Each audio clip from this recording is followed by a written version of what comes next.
What's up, everyone? Welcome to a preseason episode of the Fantasy Flex podcast from the Action Network. I'm your host, Chris Raybon, and today we're going to discuss some rookie landing spots. We haven't talked to you guys much since the draft, so we're going to go through our top four landing spots for rookies each. I am joined, as always, by one of the top projectors, the most accurate ranker in the biz, the odds maker, Sean Kerner. Sean, what's going on? It was good to see you the other day.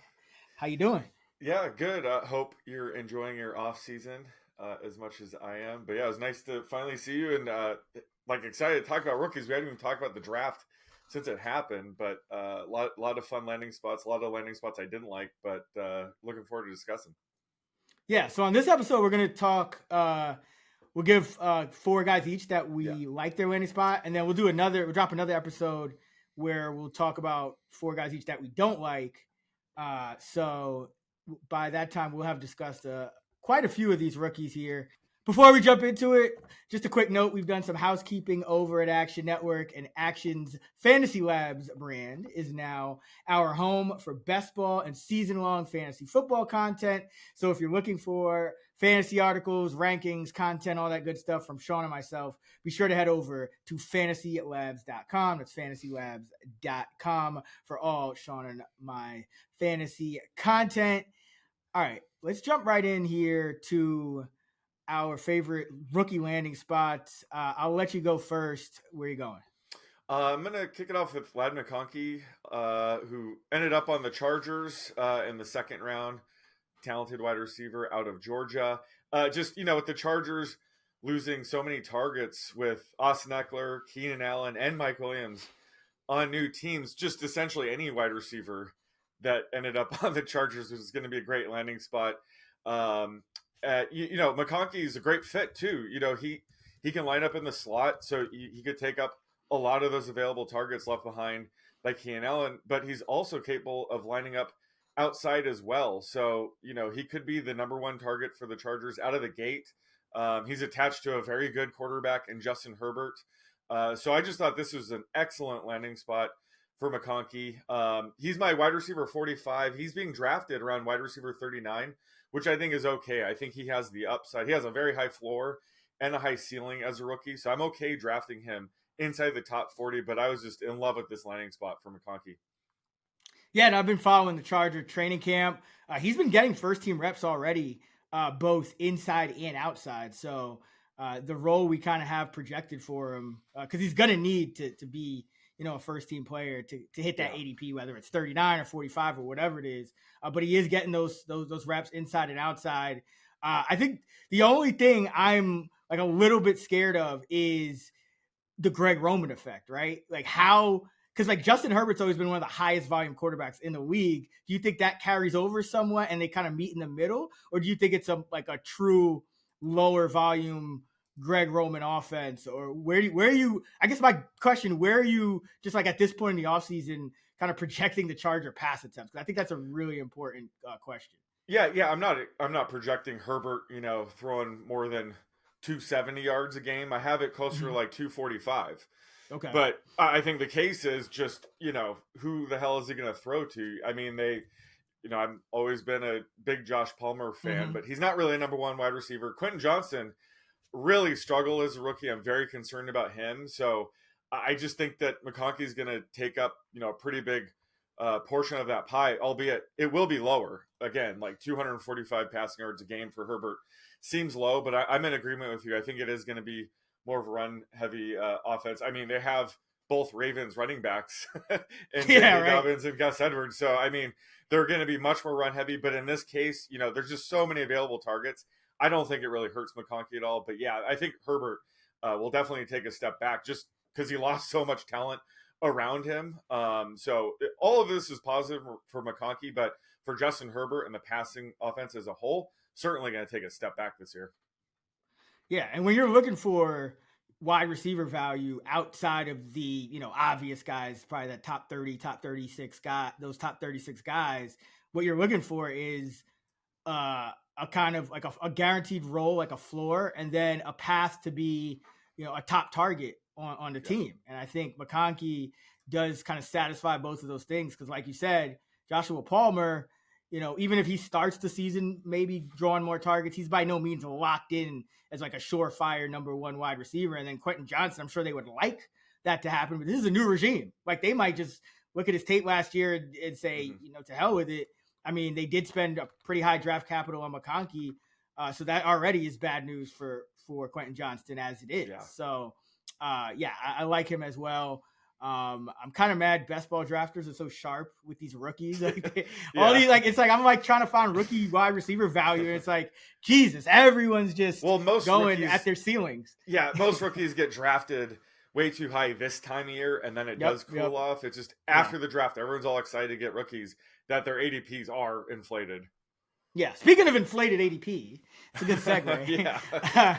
One of my favorite landing spots is we'll start right at the top with Marvin Harrison Jr. to Arizona.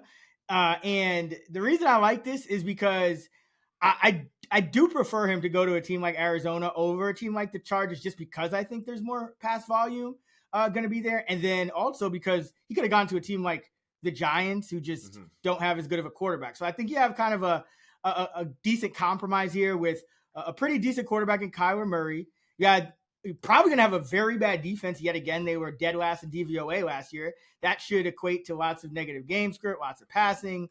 You have a functional pass offense where it's not like, it's just Marvin Harrison getting triple teamed every time. Like, he's probably going to get doubled a lot, but you still have Trey McBride. I think Michael Wilson came on well. I think he's going to be a solid number 2 going forward. And then also, I think there's kind of some hidden upside here with Kyler Murray when you look at him with a true number 1 wide receiver. The only one he's really had is DeAndre Hopkins. He's played about half his career games with Hopkins, half without.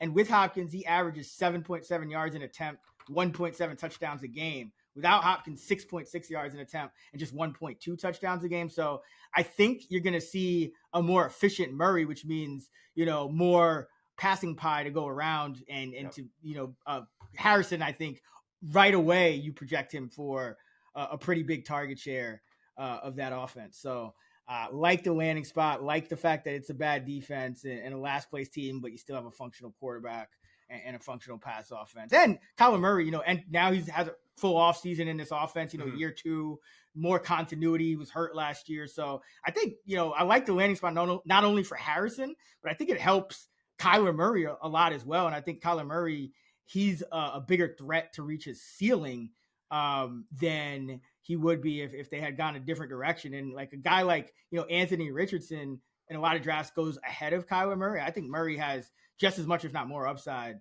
as a guy like Anthony Richardson. So I really like this spot for Harrison, but also for Kyler.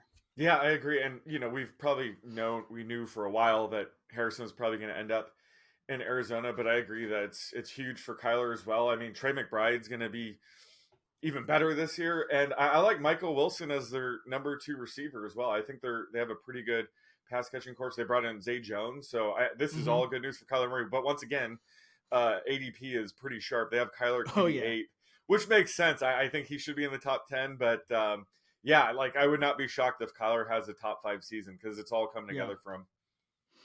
Just got to stay healthy. Yep. All right, who you got next?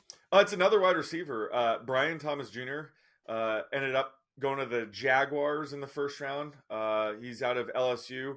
And, there was a scenario where the Chargers potentially would have traded down with the Vikings and grabbed Thomas with the 23rd pick. I think that would have maybe been a little bit better, but I don't mind the Jaguars as a landing spot for him.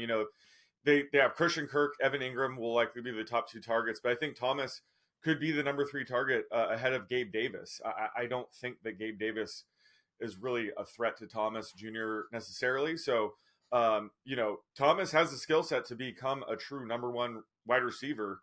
So I like his long-term upside, being tied to Trevor Lawrence. Hopefully Trevor Lawrence can finally, make that turn and become, a higher end quarterback. But I just like the setup for Thomas Jr., who I liked going into the draft. And this is certainly one of the better landing spots for him because I think in year 1, he could establish himself at least as a top 3 target, but potentially, he could overtake someone like Christian Kirk. But, he's my wide receiver 46. He's being drafted wide receiver 42, so it's not that far off. I think he's another guy that I could make a case. He has the upside at least to take a flyer, around the top 40. I like his, his long-term upside.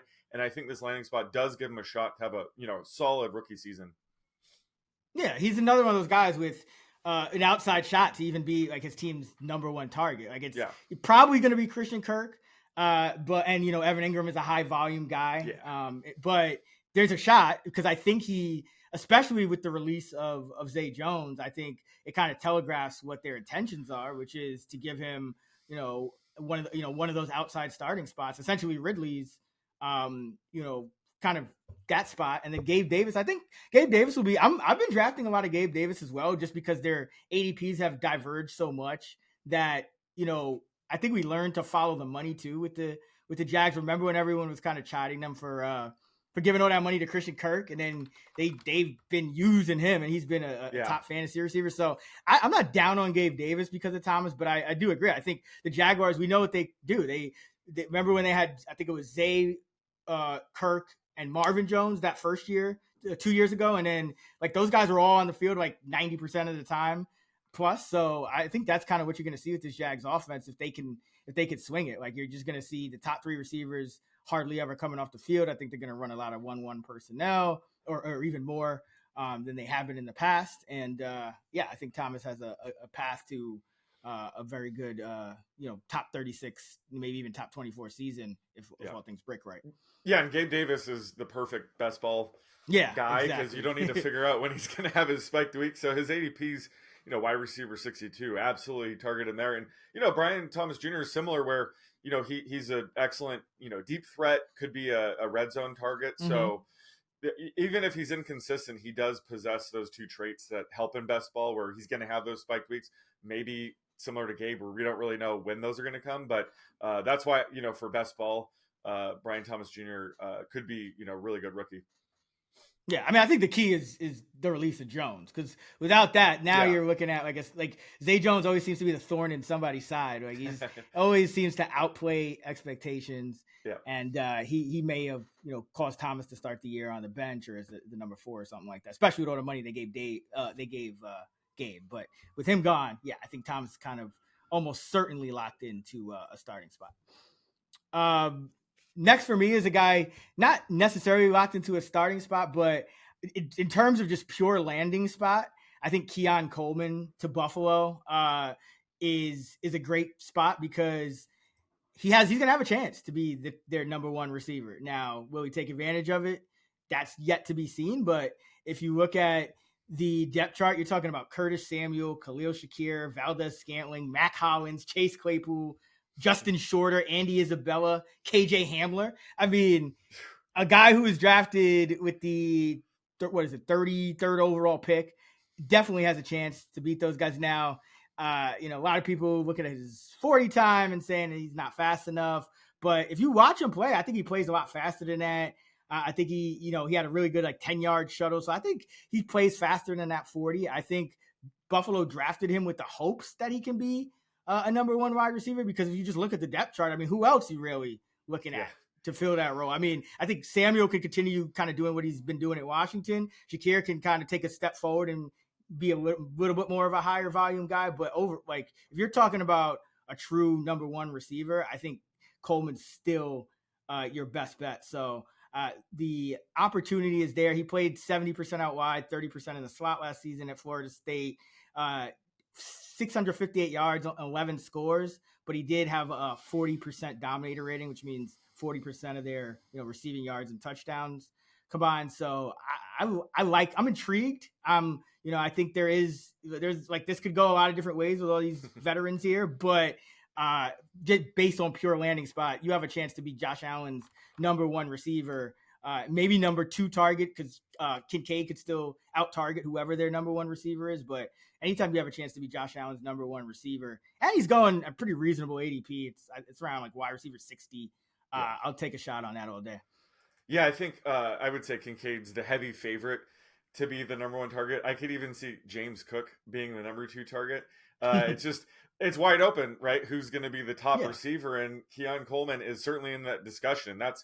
That's the ideal landing spot for a rookie wide receiver. So I agree. I don't know how it's going to shake out. They have a bunch of slot guys. Now they have MVS. and bigger body guys like Chase Claypool, Mac Hollins. I don't know who's going to replace the Diggs role. So yeah, Keon Coleman could, just immediately get 100+ targets as a rookie. So love his, he has a high floor, I think, and his ceiling is high as well. Yeah, I mean, even if he's in the Gabe Davis role, I mean, Gabe Davis, I believe he never finished lower than wide receiver 54. So even if he's in the Gabe Davis role, even as a rookie, I think Davis finished in the top 55. So I think there's still some value here on Coleman as long as he can nail down a starting spot. Which, I mean, looking at this depth chart, I think he should. But still something to monitor. But I like taking that flyer because there's a lot of upside there. All right, who we got next? Let's go with the running back. I'm going to go with Bucky Irving. Ended up with the Buccaneers. 4th round pick out of Oregon. It wasn't a very good running back class this year. And the best landing spot for anybody probably would have been Dallas, assuming they would just use them as the workhorse and not bring back Zeke. But, I thought Bucky landing in Tampa Bay was a good landing spot for him. He's a smaller back. He's a good receiving back. So he could carve out, a 3rd down role potentially as a rookie. But I think just backing up Rachaad White has a path to some success because, White, I like him as a, running back, but he just hasn't been efficient in the NFL. He only averaged 3.6 yards per carry last year, but he saw, nearly 350 touches. So, he was very good for fantasy managers that, took a flyer on him last year. But that was mainly due to just none of the backups were able to step up. And, Todd Bowles has mentioned that he wants to lighten White's workload and has been talking up Irving and, saying they want more efficiency out of the running back position. So I think Irving has a shot at least to carve out a big enough role to offer fantasy value, even when White is healthy. But, there's also a slight chance he could leapfrog him. I can't really say that about most rookie running backs where they landed. So I think Irving just checks all the boxes of, a pretty good landing spot in what I thought was a pretty poor class. So I have him right around running back 60, ADPs around RB 55. So these are just backup running backs we're taking a flyer on. But I think there is a path for him to have success, even if White does stay healthy all year. Yeah, I think, like week 1, they probably envision him.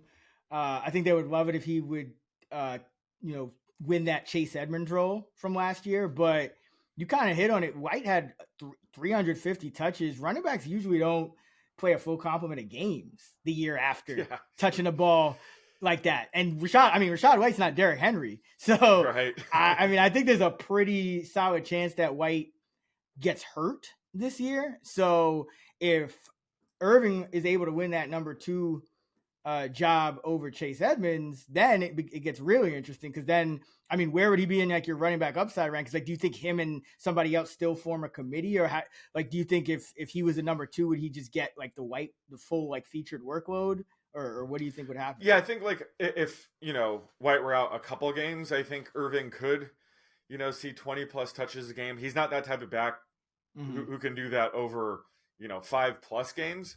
But certainly as like a spot starter, I think he's capable of that. I guess he would split the load with Chase Edmonds. Sean Tucker, struggled as a rookie. I was disappointed in him. They just don't really have, that's kind of the point. They don't really have anybody else that would step up.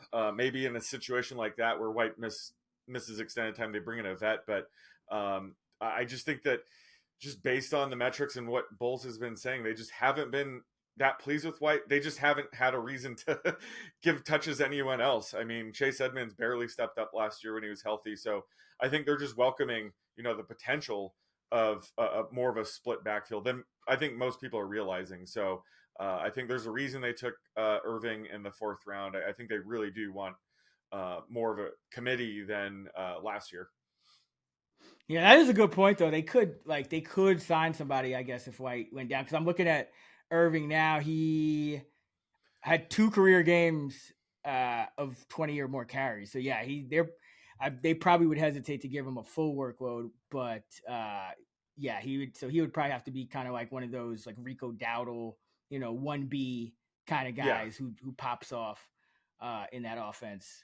Buccaneers just need to get better on the offensive line. I think they were 29th in PFF run block grade last Yeah, year. it wasn't all White's. Yeah, it wasn't all White's fault. His yards per carry. That's also an offensive line stat, and I think they know that. But Irving, he's the kind of guy where he can. He's really explosive, so he can do a lot of damage with just a handful of touches. So that's why his upside is limited because we just kind of said that he's not really a 20 plus touches guy, but in part of a committee, I think he would offer value if he were able to force more of a timeshare. Yeah, I'm looking this Bucks. What do you think of this Bucks O-line this year? By the way, any thoughts? I mean, like Gadecki actually played better last year at tackle, but there's still a lot of question marks about this interior, which is not good for White or anybody on this team, right? No, No, the offensive line is an issue. They've kind of been in rebuilding mode. They lost a lot of talent. I think once Ali Marpet retired, that was the beginning of the downfall of the Buccaneers offensive line. So yeah, they got work to do. That's why I'm saying it. When you look at Rachaad White's stats, his poor efficiency, that is not necessarily an indictment on White. If anything, it's just the offensive line struggles. But that's kind of why you would want a player like Bucky Irving, who's a good pass catching back, get him some space. And maybe reinvent how they kind of, run the ball. But the offensive line, I think, is still going to be an issue this year. All right. Next up for me, I like the landing spot for Xavier Worthy. I mean, how can you not? Wide receiver out of Texas, goes 28th overall to the Chiefs. And essentially, the reason I like him is, there's question marks about how good of a receiver he is. But at the end of the day, a 4.21 40-yard dash. You're pairing outlier speed with an outlier quarterback. I'll take my chances with that.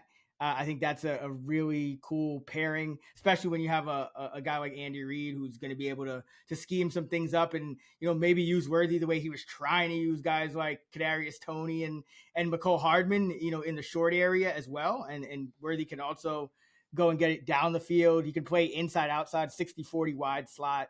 Last season at Texas, Rashee Rice could draw a suspension, which things would get really interesting because Travis Kelce he is 35, so like at some point he's going to slow down. But even if he doesn't, you got Marquise Brown on a 1-year prove it deal. MVS is out of the picture. He was playing a lot of snaps. So either way, I think there's a path for Worthy to, especially in best ball, to have some big games. And this is the most draft capital that the Chiefs have used on a wide receiver in the Andy Reid era, which is kind of saying something because, they've had, a lot of guys kind of come in and out, a lot of rookie wide receivers that we've been hyped out about, even in just the Mahomes era alone. So the fact that they went and got this guy outlier speed, I think they do have a plan for him. And Rashee Rice's legal issues might accelerate things a little bit. But I like the way they, Rice, even last year, they were willing to use him even as a rookie on a Super Bowl defending team, high volume guy down the stretch. I think Worthy has a chance if he plays well early on to really carve out a big role for this team down the stretch and headed into the postseason where he's just going to create nightmares for opposing defenses. Yeah, no, this is a great landing spot for him. They're obviously going to capitalize on his speed, and like you said, he's perfect for best ball because he'll probably have some duds throughout the season if he's just more the Justin Watson MVS deep threat role. But he's going to have some spike weeks in best ball. That's what you're looking for. And when it comes to Rashee Rice, it seems like every day his odds of getting suspended go up. It just keeps getting worse. So if that does happen, that's just going to accelerate Worthy's need to be one of the top targets in this offense.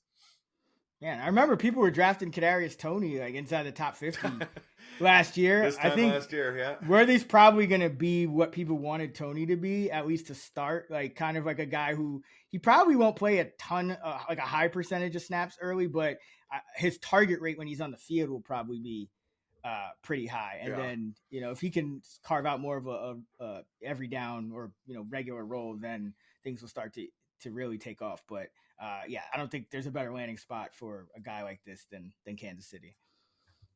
All right, who you got next? Let's go with the quarterback, JJ McCarthy to the Vikings. They traded up one slot to get him with pick 10. out of Michigan.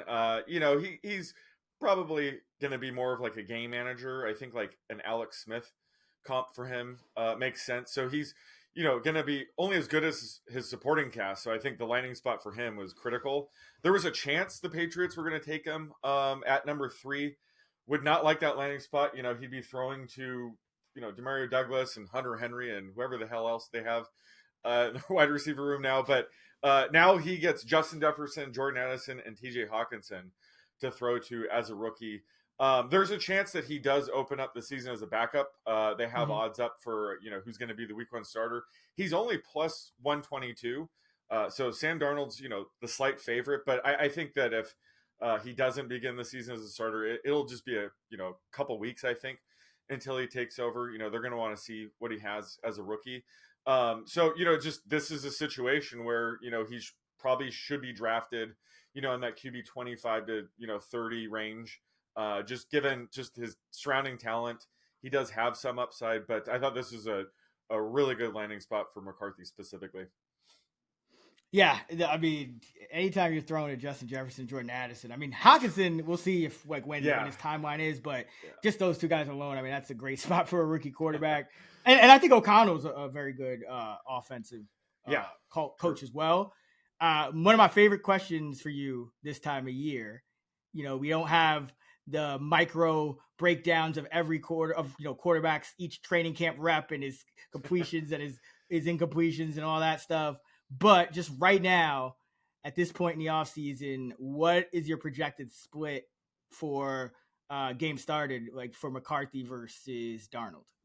I have it 14 games for McCarthy and Darnold 3.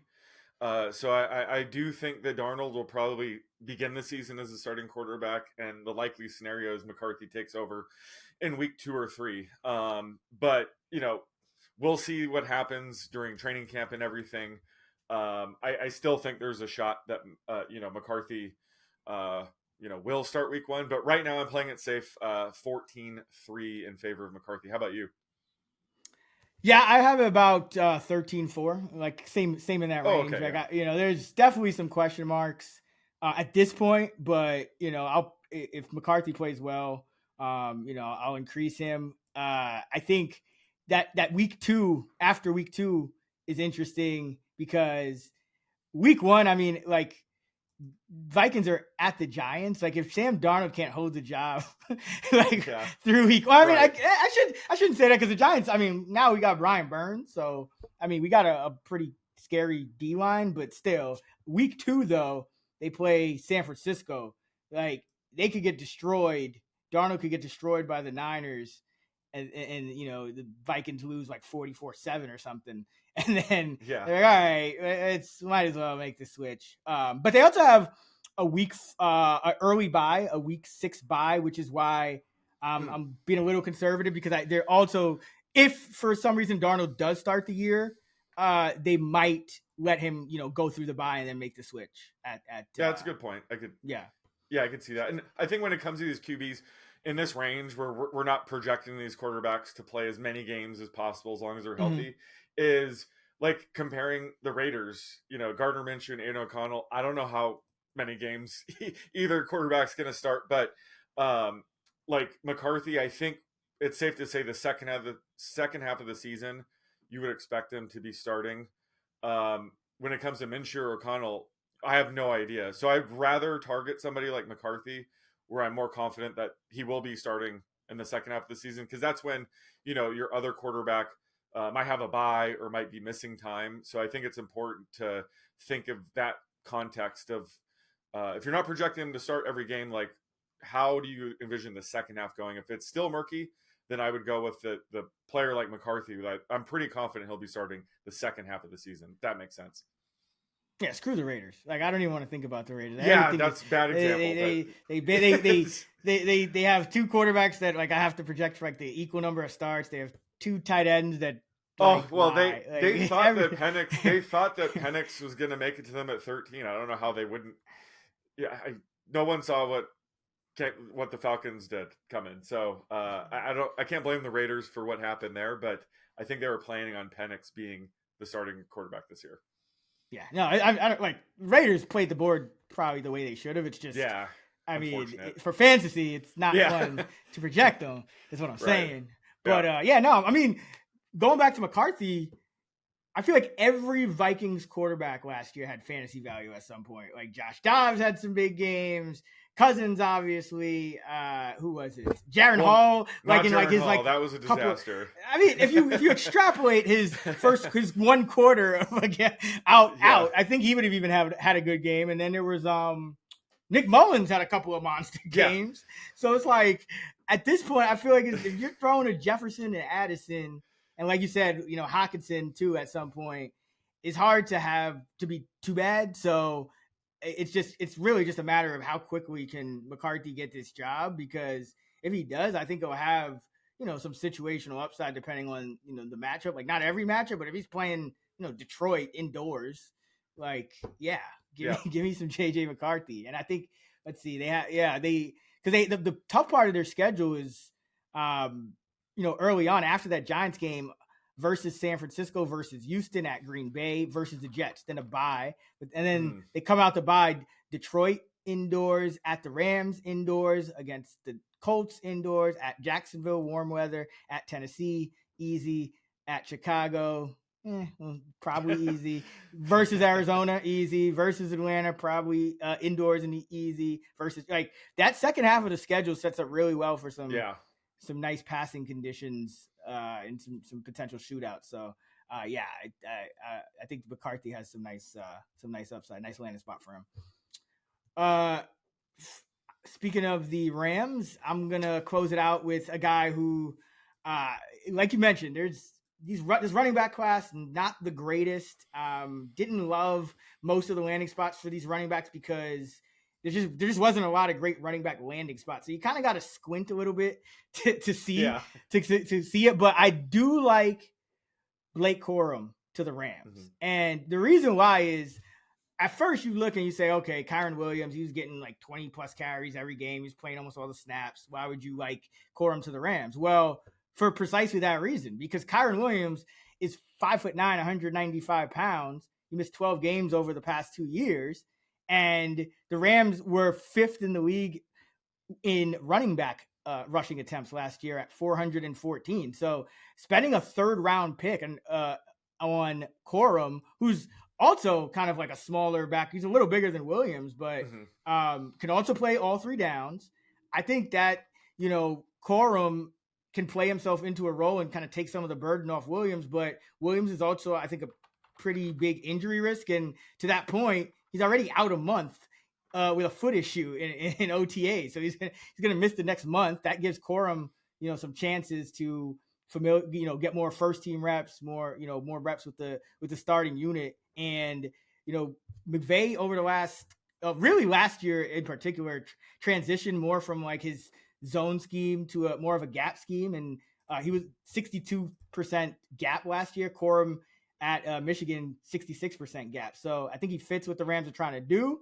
I think if Kyron Williams went down, there's a chance Corum is that same kind of back in terms of fantasy and gets that full featured workload.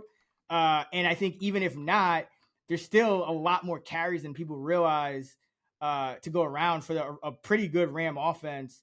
And they were trying at times to kind of spell Kyron Williams. I mean, they had, Royce Freeman and Henderson. Like, they were trying to find guys to do it, and they just couldn't. So they just, reverted back to giving Williams all the carries. But again, a 3rd round draft capital for a team that was kind of on the brink, right there, like wild card team, but probably has more upside. For them to spend a 3rd round pick on a running back, that's pretty significant draft capital. So I think there is a plan to get him involved right away. And Kyron Williams already being injured just, I think, raises the ceiling for Corum to potentially, have some big weeks if Williams misses time.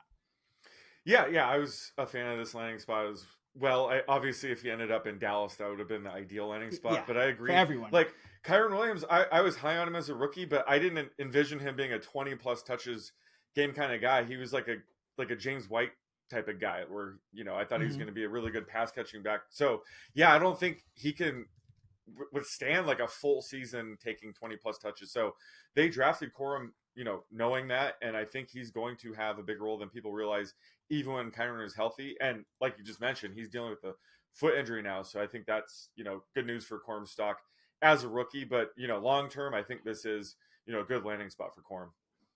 Yeah, and Kyron Williams at Notre Dame topped out at about 200, just under 250 touches in a season, like as his max. And then last year, 260, but he was kind of, hurt, on and off. And now he's hurt again. So, I think, he's great when he's healthy. But I think that he's like my antennas are a little bit raised with him. And like, I hate this part of the year when you kind of have to try to adjust running backs for like potential games missed and stuff like that, because it's so difficult. But Kyron Williams is like, I'm getting a little bit worried about him just because, you have all the red flags, like the size, like a career high in touches, a bunch of different injuries that have caused him to miss a chunk of time, in both of his pro seasons. Like it's getting a little bit worrisome here. So I think Corum is a guy who, like at first glance, it doesn't look like it, but I think really good landing spot for him in LA. And I wouldn't be surprised if Williams does suffer like a significant injury, if Corum ends up being the most productive rookie fantasy back. Because he's going up against Brooks, who if he's back, we'll see if he gets that featured role right away, and then Benson, who's kind of dependent on Connor a little bit, but. I think Corum's in that mix now, especially with Williams already banged up. All right, that was a good discussion. Nice to get back to talking some fantasy here. That'll do it for this episode of the Fantasy Flex. For more fantasy content from Sean and myself, remember fantasylabs.com. That's the new home for our fantasy content, notactionnetwork.com, fantasylabs.com. You can find Sean on X, formerly Twitter, at @the_oddsmaker. I'm at Chris Raybon. We're at those same handles on the free award-winning Action Network app. And as mentioned, we'll be back with another Flex episode looking at rookies in bad landing spots, guys that we think maybe could have gone to a better spot, maybe are being a little bit overvalued in drafts. So be sure to check that out. Thank you for listening as always. And until next time, let's get this shmoney.